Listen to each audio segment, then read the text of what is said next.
Pallet stuns and flashlight saves can often feel inconsistent. What is already a particularly tricky move when pulled off almost correctly, then failing can often feel very underwhelming.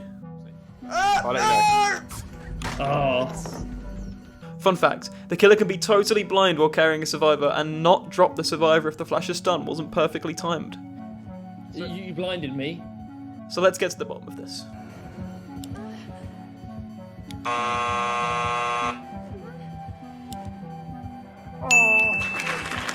The reason for this is fairly obvious when we slow the clips down. It isn't about when you start flashing, it's about when the killer is fully blind. That blinded event has to occur after the pickup animation is finished, otherwise it won't register as a save. Pallet as well.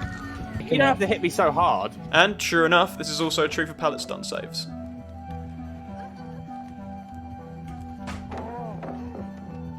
Great, so now we know at what point the killer would drop their victim, but what about the time to blind? Well, no one has really looked into this before.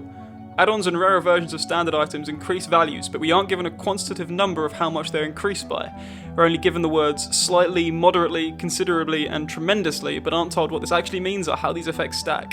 For example, will a standard flashlight with an odd bulb experience the same boost as a utility flashlight with an odd bulb? Are the effects added together or are they multiplied together? Are those effects a set time? Well, it turns out that it doesn't actually make a difference. Except for when it does. How confusing. After recording these clips, I did some digging and found that beam visual brightness hasn't affected time to blind since 1.8.3, which released on the 14th of December 2017. The patch notes claim that the descriptions have been simplified, but 3 years later we have an attribute, an ultra rare add-on that doesn't actually seem to do anything. Except for when it does, without explanation. Forum user Kagranak and Reddit user Amnaranth have suggested that it alters the visual effect caused by the flashlight, but this doesn't appear to be the case in my testing. The mystery of beam visual brightness lives on.